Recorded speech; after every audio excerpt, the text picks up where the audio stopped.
The gates of Babylon rose in glazed cobalt and gold, lions and dragons marching in relief toward the throne room. Under that gate walked the survivors of Jerusalem, entering the most sophisticated empire the ancient world had ever seen, into a civilization designed to reshape identity itself.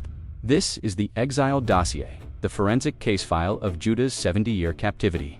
And the deeper you investigate, the more Babylon begins to look less like a prison and more like a machine. The book of Daniel reveals that Nebuchadnezzar didn't choose ordinary captives.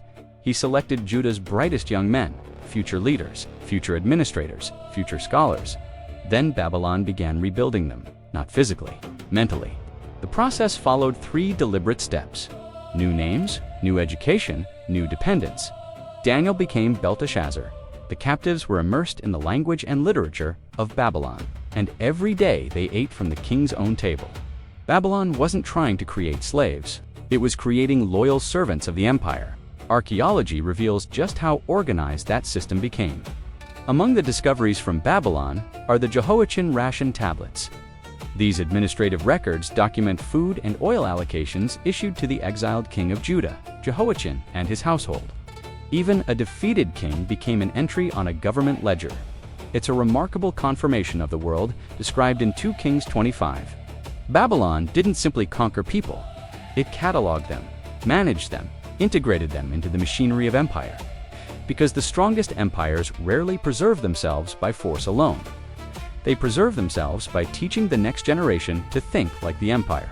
Then Daniel quietly disrupted the entire process. His first act of resistance wasn't a revolt. It wasn't an escape. It wasn't even a public protest. It was a meal. Daniel resolved that he would not defile himself with the king's provisions. At first, the decision seems minor, but in the ancient Near East, eating from the royal table represented dependence upon the king who sustained you. Daniel understood something Babylon could never fully control. The empire could choose where he lived, what he studied, even what people called him. But it could not force him to surrender his allegiance. The greatest battle of the exile wasn't fought outside Jerusalem's walls. It was fought inside the human heart. If you've followed this investigation from Egypt to Babylon, you've noticed the same pattern unfolding again and again. Egypt, centralized labor. Babel, centralized civilization. Saul, centralized political power. Solomon, centralized administration. Babylon, centralized identity. Different empires, different centuries. The same gravitational pull. Yet Babylon discovered something it never expected. It could destroy the temple, burn Jerusalem, rename the captives, rewrite their education, control their daily provisions. But it could not rewrite the covenant.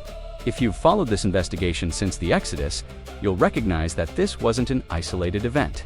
It was the culmination of a story stretching from Egypt, through the wilderness, into the monarchy, and finally into exile. That entire forensic timeline from the Exodus to the conquest of the Promised Land is mapped in my Exodus to Conquest Master Dossier, available through the link in the description. If you're the kind of person who needs to see the primary sources for yourself, that's where they are. Ironically, Babylon's attempt to erase Judah became the very process that prepared a faithful remnant to rebuild it, because stripped of a king, stripped of a temple, and stripped of their homeland, the people discovered something empire could never confiscate: covenant. Babylon conquered the nation, but it never conquered the covenant.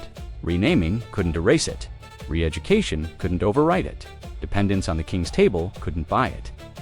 Babylon proved it could rebuild almost everything about a captive people except the one thing that mattered most. The Exile Dossier is now complete. But history doesn't end in Babylon, because beyond the empire's borders, a Persian king is about to issue a decree that will change the course of biblical history. The Restoration Dossier begins next with the Cyrus cylinder, Decree of the Great King. The next file is already being prepared.